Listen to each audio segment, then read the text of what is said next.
She stood on my porch, sunglasses reflecting the morning sun, clutching a clipboard like it was a weapon. "You can't live here," she snapped, waving a paper in my face. "This property violates HOA standards." I stared at her, covered in dust and paint from fixing the porch rails, trying to process what she'd just said. "What HOA?" I asked quietly. "This street doesn't even have one."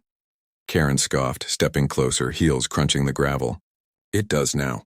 We've reinstated the Heritage Lane Association and your renovations are against community policy." Her voice dripped with that fake authority tone I'd heard before, the kind that dares you to argue. Behind her, two men in reflective vests stood with folded arms. They looked more like hired help than officials, but she introduced them anyway. "These are compliance officers. They'll be inspecting your home." "Not without a warrant," I said flatly. My heart thumped, but I didn't move an inch. Karen gave a little smirk. "Sir, refusal to comply will result in eviction." "We already filed the paperwork." "Eviction?" I'd bought this old Victorian fair and square, cash deal, no mortgage, no HOA. I'd even checked the county records. Still, she was standing there like she owned the land. I took a deep breath and glanced at her clipboard. The papers had the HOA logo, sure, but the seal looked wrong. Cheap print, slightly tilted. I knew what that meant. She leaned in, her perfume choking the air. "You people think you can just move in and do whatever you want." "Not in my neighborhood." That's when something in me clicked. I stayed calm, even smiled. "You sure you want to push this?" Karen raised a brow. "I already have." The men stepped forward, pretending to size up my front porch, one of them jotting notes on a blank sheet of paper. But I noticed the shaky hands, the nervous glance between them. They weren't real officers. Karen turned back to me. "You have until tomorrow morning to vacate, or we'll remove you ourselves." I didn't argue. I just let her walk away, clipboard in hand, fake officers trailing behind her like ducklings. Because what she didn't know was that I'd already installed cameras all around the property, and every second of her little performance was now recorded. And one of the men, I recognized him. He used to work for a local tow company that got shut down last year for fraud. I just stood there watching her drive off, whispering to myself, "All right, Karen, let's play." That night I couldn't sleep. Every time I closed my eyes, I saw her smirk. That smug look like she'd already won. But what bothered me most wasn't her fake HOA papers or the fake officers. It was how confident she was. She wasn't bluffing. She really thought she had power here, so I decided to find out why. I opened my laptop, pulled up the county website, and started digging through public records. And there it was, a recently filed document for a community restoration initiative, signed by none other than Karen Ellison. It wasn't a government form. It was just a piece of paper she'd submitted herself, claiming to represent local homeowners. Basically, she'd built a fake HOA out of thin air. The next morning, I saw her standing in front of my gate again, this time with a group of neighbors behind her. They looked uncomfortable, whispering to each other, but Karen stood tall, chin raised. "We're holding a vote," she declared loudly.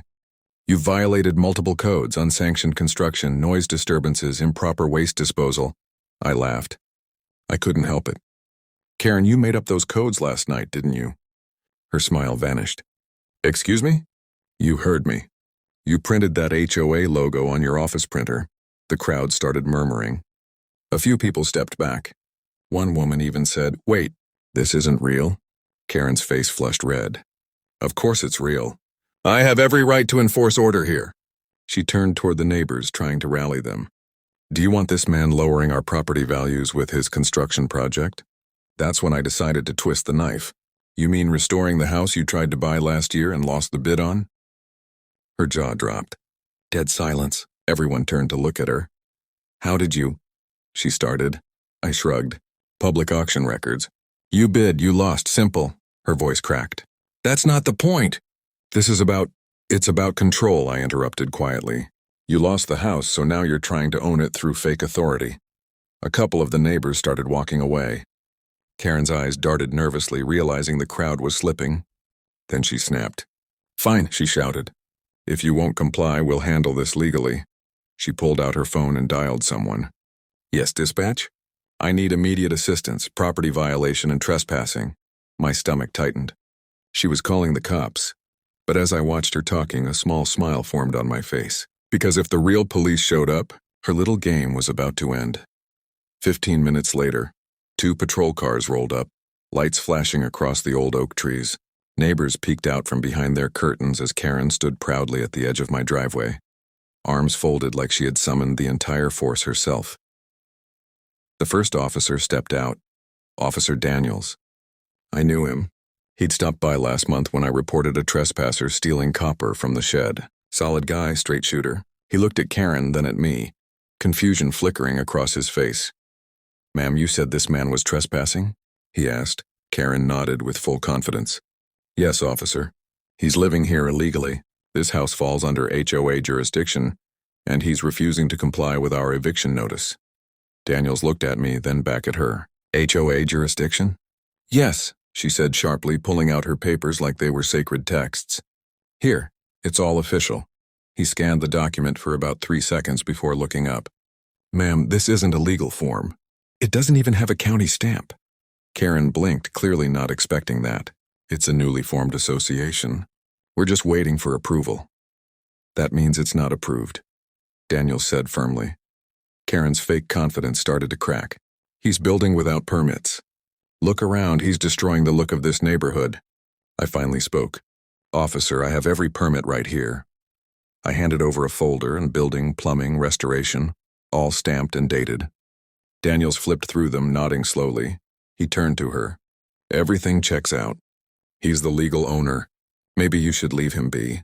But Karen wasn't done. "He threatened me," she blurted suddenly. "He said he'd hurt me if I came back." My eyes widened. "What?" Daniel's hand instinctively moved toward his radio. "Is that true, ma'am?" "Absolutely," she said, voice trembling dramatically. "He's dangerous." For a split second it looked bad. I could feel the neighbors watching.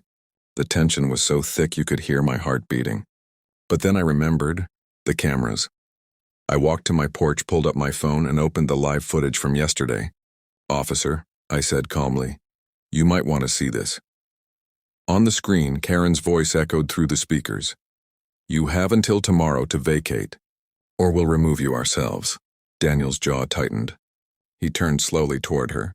"So, this is your version of being threatened?" Karen froze, color draining from her face. The officer's partner took a small step forward, arms crossed. Daniel sighed. "Ma'am, impersonating authority and filing false claims is a serious offense." I didn't mean," she stammered. He cut her off. "We're done here. Leave this man's property before I call in a supervisor." She stood there shaking, humiliated in front of everyone. Then she pointed at me, her voice trembling with rage. "This isn't over. You'll regret this," I smiled faintly. "You've said that before." As she stormed off, I caught something strange. The 2 fake officers from before sitting in a car down the street watching everything. And when our eyes met, they drove off fast. Something told me this wasn't over. Not even close. That night the storm came. Wind howled through the valley, rain pounding against the old house like angry fists. I sat by the window, half expecting Karen's car headlights to reappear at the gate. Around midnight, my motion sensors pinged. 3 alerts near the backyard. I grabbed my flashlight and stepped out quietly, the mud sucking at my boots. For a moment I saw nothing. Just the rain, the rustle of branches. Then I spotted them, tire tracks, fresh ones. Someone had been on my property again. I followed the tracks to the tool shed behind the house and my stomach dropped. The padlock was broken. Inside everything was scattered. Paint cans, lumber, even my generator. Gone. That's when I heard it. A faint clicking sound coming from under the tarp near the fence. I lifted it and there it was. A small security camera, freshly mounted, red light blinking. But it wasn't mine. I yanked it off the wall and turned it over. The brand logo said HL Security Systems. I didn't recognize it. So I looked it up right there on my phone and froze. The company had been shut down 6 months ago for operating under a fake license. Karen had planted surveillance on my property. The next morning, I drove straight to the county office with my security footage, the fake HOA papers and the camera. The clerk there, an older man named Rick, whistled low as he looked through the evidence. "You're not the first one," he muttered. "We've had 3 other complaints about this woman. She's been posing as a community enforcer, trying to control property transfers." "So what happens now?" I asked. He sighed. We'll open a case, but these things take time. She's clever. Uses loopholes and intimidation. That word stuck with me, intimidation. Because that night when I got home, I noticed something written on my garage door in red spray paint. Get out. I stood there for a long moment, rain dripping from the brim of my hat, the paint still wet. She'd crossed a line now.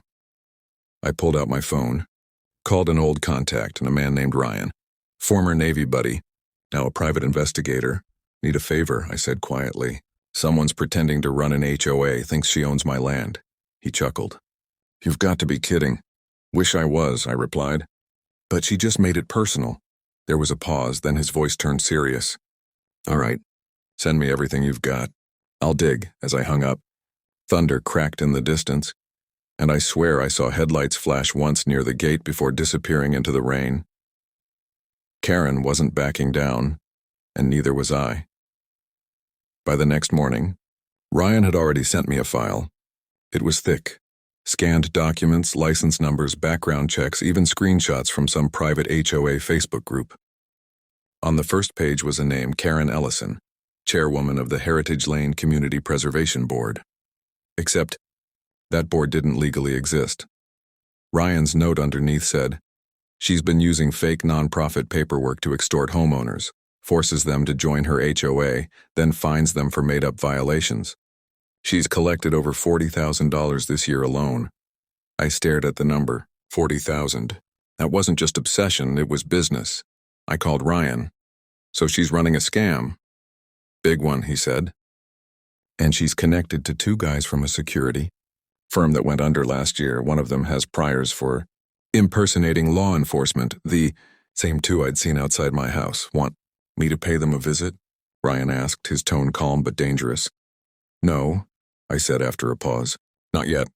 Let's catch her clean. I want it legal. That evening I set up my own cameras, hidden ones this time, facing the driveway, the fence line, even the old oak tree she liked to stand under when she was inspecting my property. I wanted everything recorded. 3 days passed quietly, too quietly. Until Saturday morning, I was repainting the porch when I heard shouting from the street. Karen's voice, sharp, commanding, cutting through the calm air. I'm giving you one last chance. Either you move out or we'll remove you ourselves. I looked up. She was standing there again, but this time she had backup. The same two fake officers, plus another man holding a camera like he was filming for evidence. They marched straight up my driveway, ignoring my private property sign. Karen, I said slowly, setting down my brush. You're trespassing again. She held up a new document, laminated this time, waving it like a badge. We've escalated this to enforcement status. If you refuse to vacate, you'll be detained. Detained? I repeated, half smiling. By who, you? She snapped her fingers, and the two fake officers stepped forward. One reached for his belt, pretending to have handcuffs. Don't make this hard, Karen said. You've broken multiple HOA laws. I've broken nothing, I said, my voice steady. But you just broke about 6 state ones. She frowned, confused. That's when Ryan's truck rolled up. Black Ford, tinted windows. He stepped out wearing a county investigator badge and a calm grin. Morning, he said to Karen. Mind telling me what gives you the right to threaten a homeowner? Karen froze. Who are you? Special investigator, he said, flashing the badge just long enough. We've been tracking reports of fraudulent HOA activity. Funny thing, your name came up a lot. Her face went pale. This is harassment. Ryan smiled. So's breaking into a man's shed, planting cameras and faking eviction notices. The fake officers started backing away slowly. Karen looked at them, then at Ryan, realizing she was cornered. This isn't over, she hissed. Ryan tilted his head. No, Karen, it's just starting. And as she turned to leave, I caught sight of her car, trunk half open, with a pile of HOA notice forms inside. Dozens of them, all blank, waiting for the next victim. Karen didn't show up the next day or the day after. The street felt quiet for the first time in weeks. But quiet doesn't always mean peace. Ryan was digging deeper, and what he found made my skin crawl. She's not working alone, he told me over coffee one morning.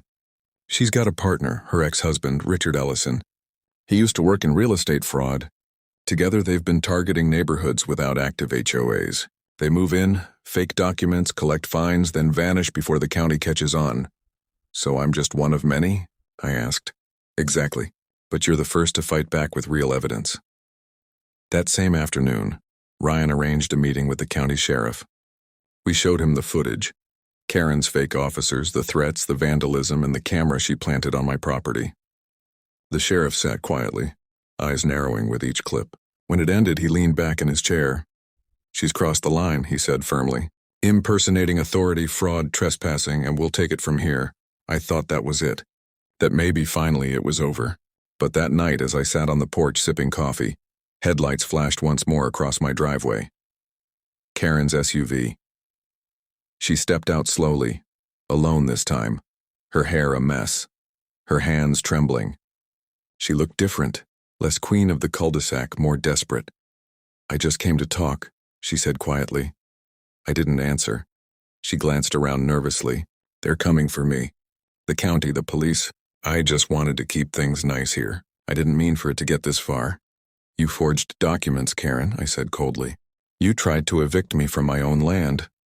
Tears welled in her eyes, but it didn't move me. I'd seen her fake one too many times. You don't understand, she whispered.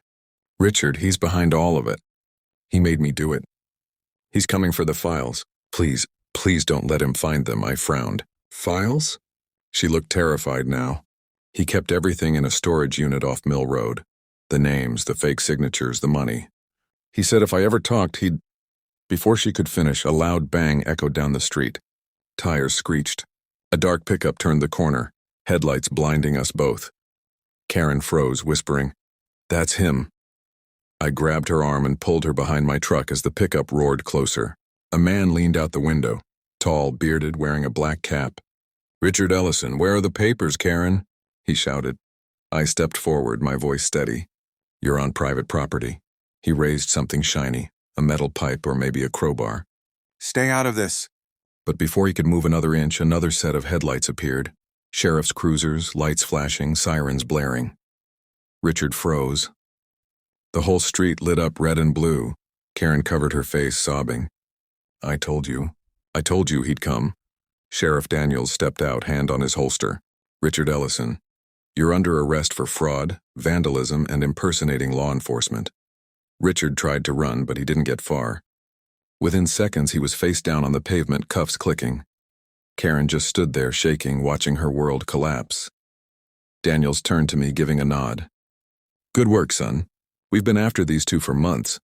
I exhaled for the first time in what felt like forever. As they led Richard away, Karen whispered without looking at me. I just wanted control, something that was mine. I looked at her for a moment, then said softly, You tried to steal it from everyone else. She didn't reply, just got into the back of the cruiser as the rain started again. But deep down, I knew this story wasn't just about a fake HOA. It was about power, greed, and how far some people would go to feel important. And for the first time since I bought that old house, it finally felt like home. A week later, the neighborhood was quiet, the kind of quiet that feels like everyone's finally breathing again. The for sale signs that Karen had bullied people into putting up were gone. Kids were playing on driveways again. Neighbors who'd once avoided eye contact now waved when I passed. The old house looked alive now. Fresh paint, fixed porch, new windows gleaming in the morning light. For the first time, it actually felt like mine. One afternoon, I was fixing the fence when Ryan pulled up in his truck, grinning. You made the news, he said, tossing a folded newspaper toward me. On the front page, fake HOA ringleaders arrested for property extortion scam. Below that, a photo of Richard being led in cuffs, Karen looking down defeated. Guess justice works after all, Ryan said, leaning on the fence. Sometimes, I replied with a small smile. You just have to fight for it. He nodded. County's refunding the fines she took from people. You might even get a reward for helping expose her. I laughed. I don't want money. I just want peace. As he turned to leave, he paused. You sure you don't want to move somewhere quieter? Less drama? I looked around at the trees, the old oak, the restored house that had nearly cost me everything. No, I said softly. This place deserves someone who won't run. That night I sat on the porch watching the sunset fade behind the hills. Everything was calm. Until a car rolled slowly past the house. I didn't recognize it. Dark sedan, tinted windows. It lingered for a second, then kept going. Probably nothing. But something about it made the hairs on my neck stand up. My phone buzzed. A text from an unknown number. "You think it's over?" My chest tightened. I looked down the street. Empty. Then another message came through. Richard wasn't the only one. The screen dimmed as thunder rolled in the distance, the wind picking up through the trees. I locked the door, closed the blinds, and checked the camera feeds. Everything looked fine, except one angle. The feed from the backyard flickered, static for a moment before clearing again. And for just a second, I could have sworn I saw someone standing under the oak tree, still, watching. Then, nothing. I stared at the screen, heartbeat echoing in my ears, whispering to myself, not again. Because if Karen's scam had more people behind it, this wasn't the end, it was just the beginning.